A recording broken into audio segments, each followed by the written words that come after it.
another show which has had a bit of a mixed reaction is Lord of the Rings: Rings of Power. And I personally don't think people shouldn't give up on Rings of Power yet. And whether some people have given up on it after watching the first couple of episodes, some people have given up on it just based on the trailers. Yeah. And even though I was starting to get a little bit concerned, is this going to, if I'm going to be watching 3 seasons of this at this pace, that's, am I just sticking with it, because I'm a hardcore Lord of the Rings fan rather than actually deserving my attention. Yeah. But as we got to episode 6, which is a fairly recent episode, I think number 7's just come out as well, actually, but talking up to number 6. Yeah. Oh, spoilers ahead, by the way. Yeah. This is a show shouldn't give up on, because it takes a little bit too long getting to some of its destinations. But when it's getting to those destinations, you realise that all that groundwork they've done in those first few episodes has all been worthwhile. This show isn't a sprint, it's a marathon, isn't it? Definitely. Now, I don't know if it's just me. They're taking the time. Yeah, I don't know if it's just me of late, but I'm really into these sort of slow burns. I think we mentioned on one of our last episodes, Andor is very slow, isn't it? It's a slow burn. Is it this giving you that sort of similar sort of satisfaction then? Yeah, it's that, I feel like we're in that Peter Jackson universe. I feel like things are... I also feel... It does that very well, doesn't it? Without being really literally, because the orcs are, orcish. I mean, I don't know how different you could make an orc anyway. So it's not exactly the same, but it feels familiar, doesn't it? Exactly, and now to say you're a hardcore Lord of the Rings fan. I'm a medium level Rings fan, but even things like, we're watching it, and I turned to my wife and I said, "Oh, when Isildur's going to get his sword, get it broken?" Because obviously that's in Lord of the Fellowship of the Ring, isn't it? You see Isildur's sword, and all these different things that I like. They're talking about Mithril, aren't they? In one of the episodes about finding Mithril for the first time, and how and again, it's part political drama. I'm really enjoying the friendship between Elrond and Durin, is it? Durin, yeah. Durin, the dwarf. Really liking that sort of friendship of two different people, but different places. I'm really liking the relationship Durin's got with his dad, the king, as well.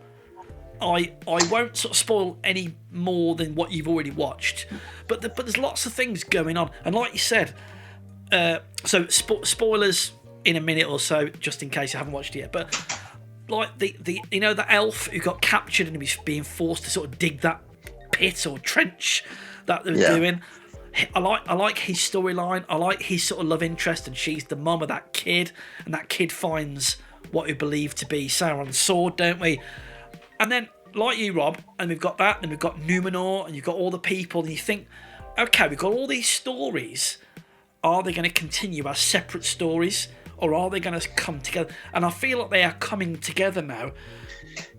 This is where episode 6. It does, doesn't it? I felt like it deserved, me staying with it. I felt like that was earned then, because instead of just dragging on and teasing things forever. Yeah.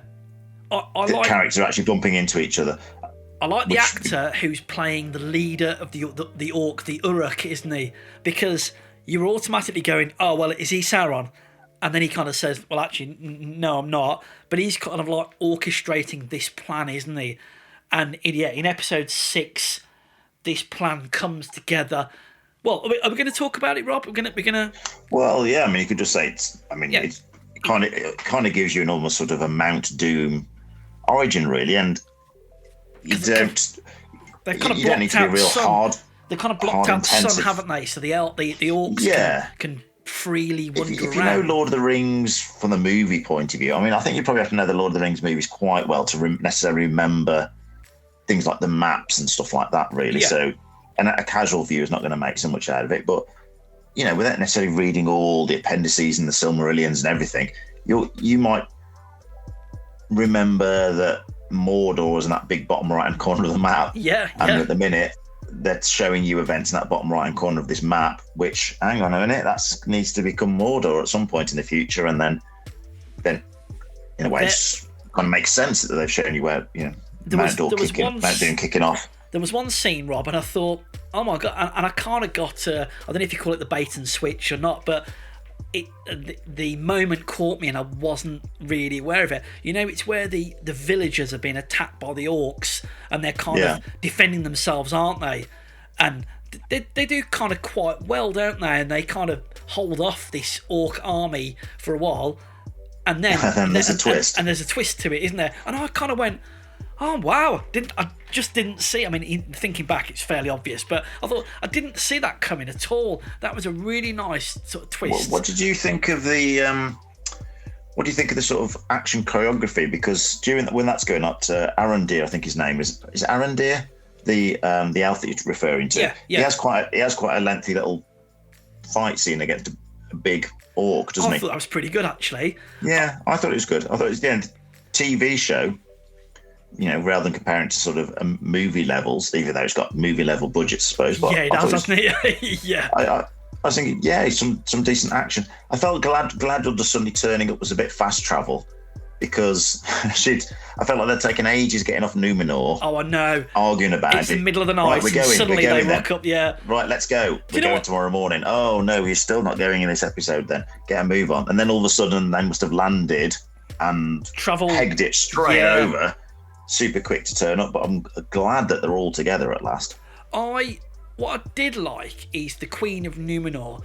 You know, in film. Now maybe it's just me jaded, but in films you watch things, and you we're kind of conditioned to expect how a character's going to act. So you expect the Queen of Numenor, the way she's portrayed, to say, no, we're doing this, and Galadriel goes to see her, and she's like, no, get in the cells, and she actually does change her mind, doesn't she? And I thought that was a nice bit of character development there, because actually, I think it sort of happens a bit too obvious. I think it's a bit clunky at times, but then I think this is, without getting too much into comparing to things like Games of Thrones and Houses of Dragons and stuff like that, which are do these sort of things a little bit more subtly.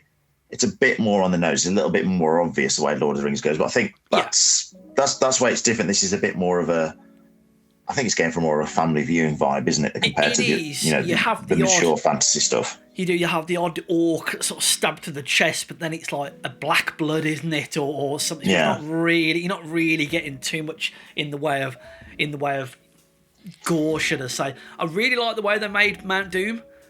I like that. I thought that was very, very good.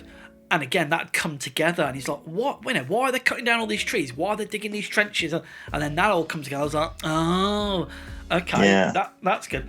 I quite like the story arc that young lad is getting, the one who found the sword. And again, when you watch episode 7, there's more on him as well, so you'll sort of see what's going on there. What do you think of the Harfoots, the Hobbit, shall I say? How do you feel about what's happened to them? I'm kind of a little bit mixed with that, because I think the girl who plays Nori, I think she's really good, and I like her scenes with the stranger, whoever he is, which I think is going to be a wizard. I don't think he's necessarily going to be Gandalf, maybe, but I think it's going to be a wizard of some kind. Who can he be there? Is it? One of the blue wizards is the only. Depends how much they're going to change things. But is it too obvious to make him Gandalf, or are they going to switch it up and make him Saruman, or do you think it's going to be different? I think it'll just be another wizard. I think so. I think they're playing this game where Mandalorian wasn't that radical really for Star Wars. It was, here's a guy who he looks like Boba Fett. It's not Boba Fett, but he's kind of dressed like Boba Fett. Yeah. He's a character that looks like Yoda, but it's not Yoda. Yes. And this is doing a similar sort of thing, so it's that sort of comfort blanket familiarity. So he may well be Gandalf. But looks a little bit like Gandalf, but it might not be Gandalf. And her obviously just you're getting these sort of Frodo vibes. I'm going to make a prediction. Some Frodo vibes. I'm going to make a prediction. What are we? Is it 10 episodes for this season? So 9 episodes. Right, so we've got a couple left. What's the betting that? Oh, hang on a minute. No, 8 episodes. Right. Okay, so we've got one more left. So it's coming. Right. What do you think? So that stranger, the wizard, as we call him, he's not really got his faculties, has he? He's not really got his. He can't speak very well. Yeah. And there are these women which they're trying to find him, aren't they? These soldiers. what's the betting on the last episode? They say, oh, we found out, what's your name? And he goes, Saruman or something, and he goes, oh, and it's like episode end. Because at the minute he's kind of friendly and nice, isn't he? What about if that's another bait and switch and something's going to happen? I mean, for me, some of these things where some of the things, obviously, I'm watching this with my daughter who doesn't know. So when they start, making talks about, helping, the elves and the dwarves helping each other and digging deeper, and the fact it's called Durin, and I know things like the Balrog is referred to as Durin's Bane, so what happens to Durin if you want, because that's in Lord of the Rings as well, and we know what happens to that place because it turns into it's the Mines of Moria later on, isn't it? So you know what these things are going to happen.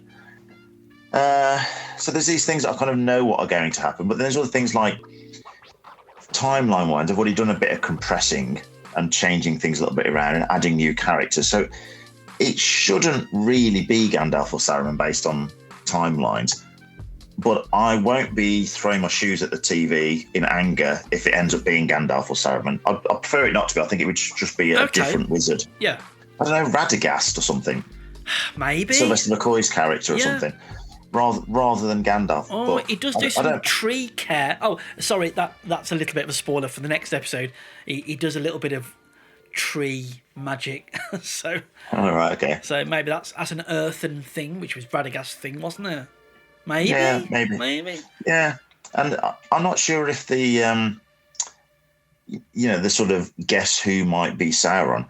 I am not convinced that the writers expected that to have that much intrigue to it, really.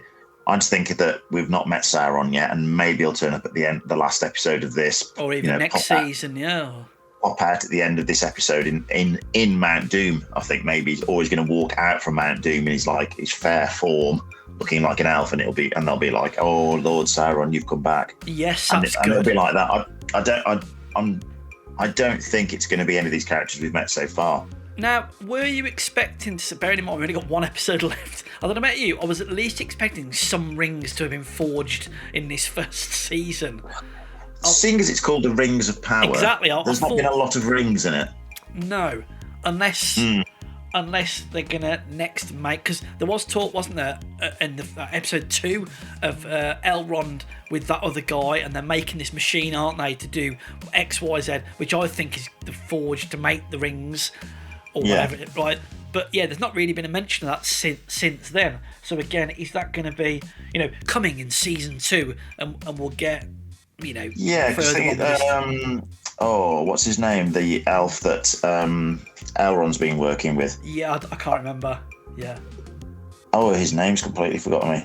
That's all right. As soon as he started talking about and wanting to build something, Celebrimbor, something like that, isn't it? I can't think what his name is. So something like that, where I was almost sort of having to sort of say to my daughter, that's kind of important because obviously they're going to start building these rings, and then she watched the first bit of Fellowship of the Ring, and that just confused things even more because she was like, well, who's he in the show then? Well, that's not really anybody yet. Yeah, that's Elrond, that's that guy. Oh, okay. And Isildur, that's Isildur. So is that played by the same actor? No, Isildur on the TV show, it's that guy, the young guy. Oh, okay. So yeah, I'm not sure if just that confused all the more, but I do think it's a show that's worth sticking with. Definitely. and not giving up on, really. I think if you get to the end of the season, I think if you've seen the whole this first season through to episode 8 and you go, no, I'm not happy with it, I think at that point maybe, but giving it up on the trailer off the first couple of episodes I think is far too soon, because episode 6 was really satisfying. I thought it was really good. Yeah, well, episode 7's more of the same. Episode 7's got a hearty pace. Go on then, Rob. So how many Andy Serkis style snarling orcs out of 10 do you want to give for this one? Cockney orcs? Yeah, snorting. There's a few Londoner orcs in there. I can smell man flesh. That sort of stuff, isn't it? We were talking about She-Hulk previously. Still like a sort of a 7 out of 10 for me so far. Episode 6 was probably a little more of an 8 out of 10, but the show overall 7 out of 10 so far. I'm going to go a little bit higher. If they finish the landing. I'm really, we're looking forward to this. Me and my wife, as I say, this passes the wife test with ease. We're there like this Friday night. We just went out, did the weekly shop, got back, dinner on our laps, cup of tea, and all snuggled up, ready to watch it. It's a look forward to watching. Inducing insight to your life. Sat together with a slanket. Do you know what a slanket is? It's one of these sharing blankets, isn't it? No, I'm going to give it an 8. I really like this. Okay. I mean, again, the long form, slow thing.